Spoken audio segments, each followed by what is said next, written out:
Well, look at the crisis in Cyprus and pity the poor Russian oligarchs who use the country to take the smell off their money. All right, it's not especially easy, but the banking crisis there does raise the intriguing question of what is money. The Oxford English Dictionary defines it as any generally accepted medium of exchange which enables us to trade goods without needing to barter. So far, so obvious, so many euros to the pound or the dollar, but there's an increasing number of people preferring to do business of various levels of legality in something called bitcoins, which you'll never have in your wallet because it's a virtual currency. Imagine not being able to access your own money or being told how much you could withdraw from your own savings. You might lose faith in your central bank or even the currency that you have in your pocket. You might even consider storing your wealth in a new virtual currency called a Bitcoin. Certainly that's what's happening in Europe. In recent weeks, Bitcoin has soared from 500th in the app download charts to 52nd, and a Bitcoin has trebled in value since January to £50. Bitcoins are earned online as a reward for solving fiendishly complex computing tasks.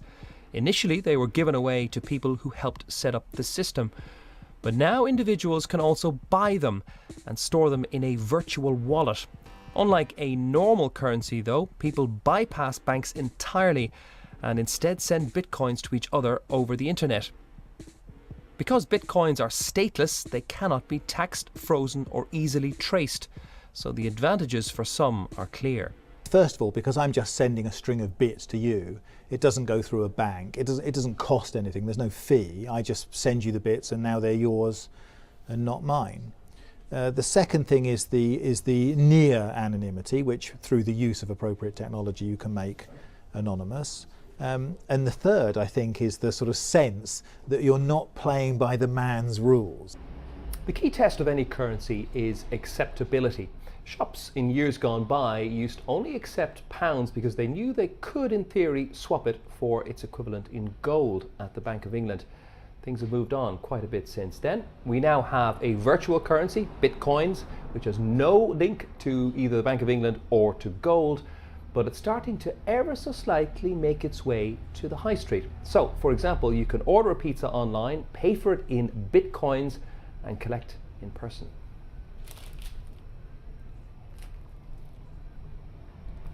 Bitcoin is changing finance the same way the web changed publishing. The question is, what future could this virtual currency have? Flourish. Some experts think that Bitcoin might be just the first stage in a virtual money evolution, a bit like Friends Reunited now being eclipsed by Facebook. Whether that means in the long run people will use Bitcoins instead of pounds and euros, I'm unconvinced. Whether it means in the long run they'll use something like Bitcoin, I think that's probably true. You know, the new economy needs a new kind of money, just as the industrial economy demanded new kinds of money a few hundred years ago. But there's a dark side to Bitcoins. Anonymity means they can be used to buy drugs or weapons, and Bitcoin accounts have also been seriously exposed by hackers. No wonder then that US and European authorities want far more regulation. But before that, some disillusioned Eurozone savers may still prefer to risk their money on a virtual rather than a hard currency. Well, Daniel Knowles has written about Bitcoin for The Economist, and Trace Mayer is in San Diego. He's an entrepreneur and financial blogger who uses Bitcoins. What attracts you to them, Trace Mayer? What I like about Bitcoins is that they're limited in amount, and with the protocol, you're allowed to send any amount of money to anyone, anywhere in the world at any time, and there's no way for it to be seized or frozen or confiscated in any way. So we're able to use a currency that can't be hyperinflated, and we don't have to worry about bank seizures like what's happening in Cyprus. But what do you actually use them for? Well, I use them to pay independent contractors that are all over the world, whether they're in India or the Philippines. I've used them to purchase digital products such as ebooks or MP3 files. I've also used them to order goods from different websites that accept them online. And in other cases, I've traded them for euros or British pounds or dollars when I've been traveling. Daniel Knowles, it does have many of the characteristics of a proper currency, doesn't it? Well, what it actually resembles, in fact, what it's designed to resemble, is a sort of virtual gold. And that's why we should be skeptical of it. I mean, I think it does resemble a currency. It's a very interesting thing, but it fluctuates in value all the time. It's designed in a way to be deflationary, and at the moment it's shooting up in price because people are pouring their money, their savings into it because they think it's going to keep going up in price. And that makes it quite unhelpful. You don't want to carry, you don't want a £10 note to carry around in your pocket to double to £20 worth of value one day and then the next day only be worth a fiver.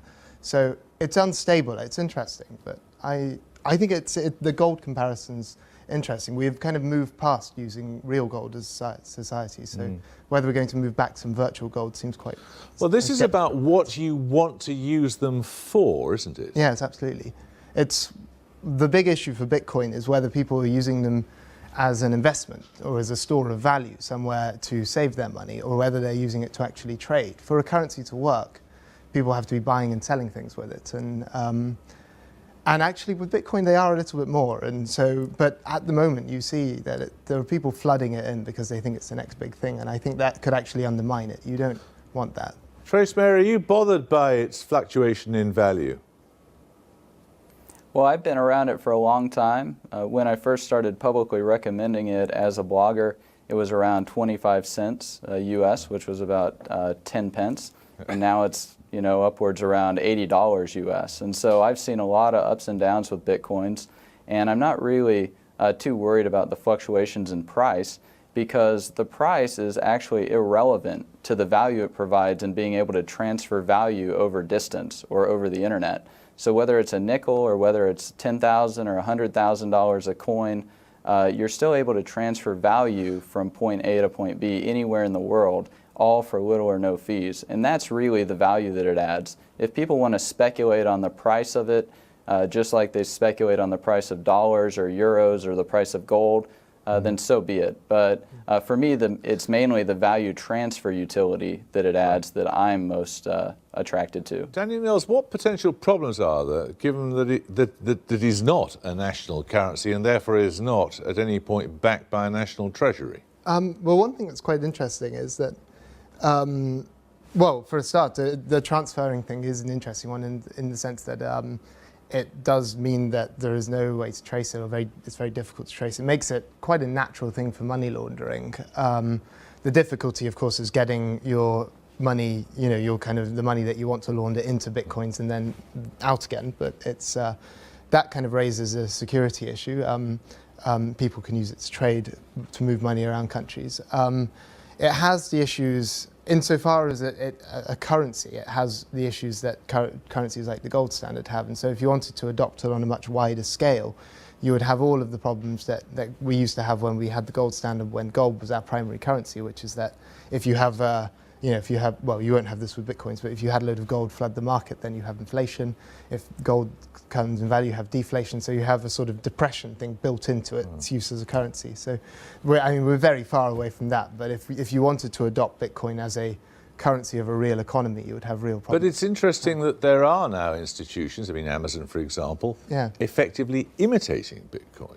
Well, Amazon's an interesting one because their new currency, their coins thing, as I understand it, are linked to dollars, and that is they are tackling the primary issue which you have with trying to get any new currency in. And if you look at, say, local currencies or most sort of online currencies, they are linked to the value of a real currency, just as a country like Zimbabwe, or which wants to kind of restore faith in its currency, will link it to one that people already have faith in. And Bitcoin, by design, you can't do that. It's not linked to the value of anything, so it's fluctuates. And okay.